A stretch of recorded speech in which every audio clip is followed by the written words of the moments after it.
बच्चों को अपने बाप की अहमियत कब मालूम होती है? अक्सर हम लोग सुनते ही हैं कि जब तक बच्चा बाप नहीं बना, बाप की अहमियत मालूम नहीं होती। तो दोस्तों, मैं आप लोग को आज एक कहानी सुनाने जा रहा हूँ। आप इसको गौर से सुनिए। दोस्तों, एक दिन बाप ने अपने बेटे से कहा, बेटा आज मेले के लिए जाएंगे। जब मेले का नाम बेटा सुनता है अपने बाप से, तो बेटे के चेहरे पर खुशी का ठिकाना नहीं होता और बस वो ये सोचता रहता है कि मेले का नाम सुनकर मैं वहाँ पर जाऊँगा तो वहाँ से मैं ढेर सारी खिलौने खरीदूँगा, गाड़ी खरीदूँगा और न जाने कितनी चीज़ें मैं खाते हुए एंजॉय करूँगा उस मेले के अंदर। और बाप ये सोचता है कि मैं अपने बेटे को वहाँ का एक्सपीरियंस, वहाँ की यादें शेयर करता हुआ जाऊँगा बोलकर बाप के जहन में ये चलता रहता है।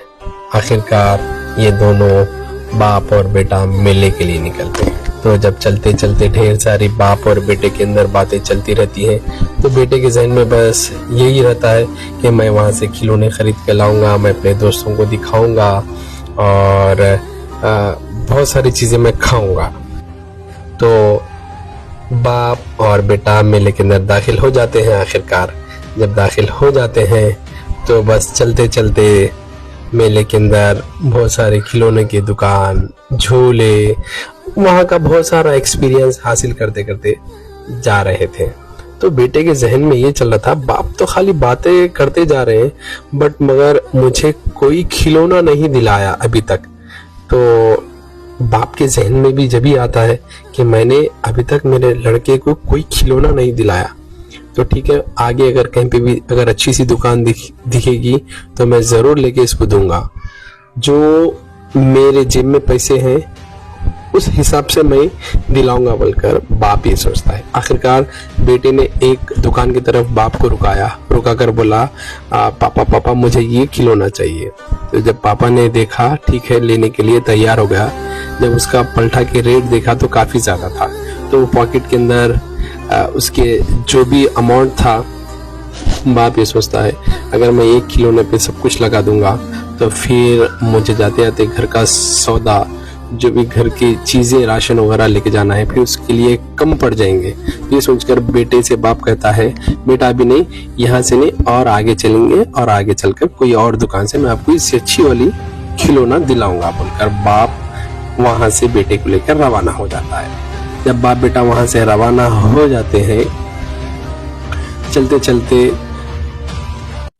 बाप के एक दोस्त की मुलाकात हो जाती है। तो जब बाप और उनके दोस्त की मुलाकात होती है और उन लोग आपस में बातें करने लगते हैं, दो दोस्त आपस में बात करने लगते हैं और तब तक काफ़ी मेले के अंदर काफ़ी भीड़ बढ़ चुकी होती है कि न जाने वो बाप का हाथ अपने बेटे के हाथ से कब छूटता है, एक दूसरे को पता भी नहीं चलता। और बच्चा उस भीड़ के दरमियान ऐसे ही आगे बढ़ जाता है। वो ये सोचता रहता है, मैं क्या खाऊं, मैं क्या लूं, क्या खरीदूं। जब बाप और बेटे का हाथ छूट जाता है तो थोड़ी देर के बाद बेटा चिल्लाने लगता है, चीखने लगता है और रोने लगता है।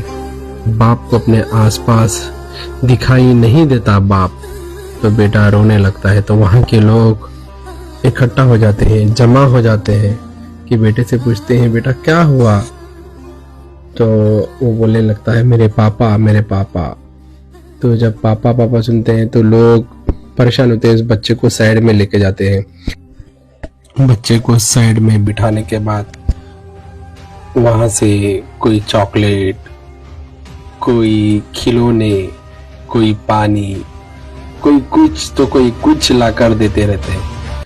तो बस बच्चा हर बार इनकार करता है और बस यही बोलता रहता है कि मुझे मेरे पापा चाहिए, मुझे मेरे पापा चाहिए, मुझे मेरे पापा चाहिए। तो लोग आसपास परेशान हो जाते हैं। तो दूर से बच्चे की रोने की आवाज़ उसके बाप को सुनाई देती है। वो भी अपने बच्चे को ढूंढते ढूंढते हुए उसी जगह पर पहुंच जाता है। तो उस बच्चे की रोने की आवाज को सुनते ही जब बाप करीब जाता है तो बाप को दूर से देखने के बाद बेटा दौड़ता हुआ अपने बाप के गले जाके लपट जाता है। लिपट कर बोलता है, पापा आप कहाँ चले गए थे? पापा आप कहाँ चले गए थे? मेरा हाथ कभी नहीं छोड़ना पापा, आप कभी नहीं छोड़ना। आप मेरा हाथ क्यों छोड़े पापा? कभी नहीं छोड़ना। और बाप कहता है, बेटा चलो अब मैं तुम्हें खिलौने दिलाता हूँ। तो बेटा कहता है, पापा मुझे अब कुछ नहीं चाहिए, सिर्फ पापा मुझे सिर्फ आप होना, सिर्फ आप चाहिए, अब कोई खिलौना नहीं चाहिए और मेरी जिंदगी में कभी आप मेरा हाथ नहीं छोड़ना। तो दोस्तों ये थी बाप और बेटे की कहानी। इस कहानी से ये हमको सीखने को मिलता है कि बच्चों को अपने बाप की अहमियत कब मालूम होती है। तो लिहाजा मैं इस कहानी को सुनने वालों से कहना चाहूंगा, बाप के जीते जी बाप की इज्जत कीजिए, बाप के एहसान को मानिए, बाप के एहसास को समझिए। तो दोस्तों अगर ये कहानी आप लोग को पसंद आई है तो इस कहानी को शेयर करिए अपने दोस्तों में और इस चैनल को लाइक करिए, सब्सक्राइब करिए। अस्सलामु अलैकुम व रहमतुल्लाहि व बरकातुहू।